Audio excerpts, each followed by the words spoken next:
अस्सलामुअलैकुम। Class 8 subject Urdu advance, दर्जा 8, मज़मून Urdu advance. अज़ीज़ तलबा और तालिबात, आपने लेसन नंबर 1 से 5 तक मुकम्मल किया और कल आपने पेज नंबर 33 पर जो वो पहेलियाँ लिखी हुई थी उसको आपने पढ़ा है ना। और हम उम्मीद करते हैं कि आपने पहेलियों का मतलब समझ भी लिया होगा, याद भी कर लिया होगा और होमवर्क में लिख भी लिया होगा। बहरहाल आज हम शुरू करेंगे सबक नंबर 6, लेसन नंबर 6। नाम क्या है उसका, उस लेसन का? पानी की रवानी, यानी पानी कितनी तेज़ी से बहता है ये बताएंगे। पानी की रवानी, लेसन नंबर 6, पेज नंबर 44 पर देखिए लिखा हुआ है आपके, सबक नंबर 6, पानी की रवानी। ठीक है, देख रहे हैं ना। तो आज हम यही पढ़ेंगे। हम इसकी रीडिंग कर रहे हैं। आप सबसे पहले खूब अच्छी तरह गौर से ध्यान लगा करके इसको सुनिए, उसके बाद कम से कम 15-20 बार पढ़िए। फिर जा कर के अपने घर में, आपके घर में जो आपके बड़े हैं, अम्मी अब्बू दादी दादा भाई बहन, उनमें से किसी को जा कर के आप सुनाइए। अगर वो कुछ गलती बताते हैं तो आप उसको रटिए, उसको सही कीजिए, फिर जा कर के सुनाइए। ऐसे ही जब तक आपका सही नहीं हो जाता सबक, आप पढ़ते रहिए और सुनाते रहिए। ठीक है, देखिए सबसे पहले ऊपर कुछ अल्फाज लिखे हुए हैं, आप उनको खूब रटिए ताकि उनका तलफ़ुज़ दुरुस्त हो जाए। पहला लफ्ज़ क्या है? रोज़न। दूसरा है मसाम, फिर है दामन, पैहम, फिसलता, बुलंदी, नशेबों, धरती, थालों, फ़ौजें, खेतों, साहिल। इनमें से बहुत सारे अल्फाज अभी नए आ रहे हैं, इसलिए खूब अच्छी तरह से आप इसको रटिएगा। ठीक है, रोज़न, मसाम, दामन, पैहम, फिसलता, बुलंदी, नसीबों, धरती, थालों, फ़ौजें, खेतों, साहिल। आगे देखिए आपकी एक नज़्म लिखी हुई है पानी के ऊपर।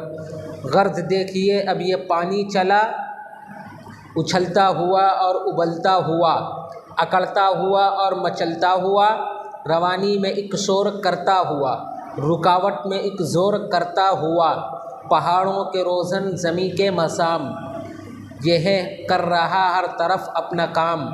पहाड़ों पे सर को पटकता हुआ, चट्टानों पे दामन झटकता हुआ, वह पहलुए साहिल दबाता हुआ, ये सब्ज़े पे चादर बिछाता हुआ, वो गाता हुआ जोश खाता हुआ, ये लहरों को पैहम निचाता हुआ, बफरता हुआ जोश खाता हुआ, बिगड़ कर वो कफ मुँह में डालता हुआ, फिसलता हुआ डगमगाता हुआ, लचकता हुआ लड़खड़ाता हुआ, लरजता हुआ तिल मिलाता हुआ, बिलकता हुआ बिलबिलाता हुआ, बुलंदी से गिरता गिराता हुआ, नशेबों में फिरता फिराता हुआ।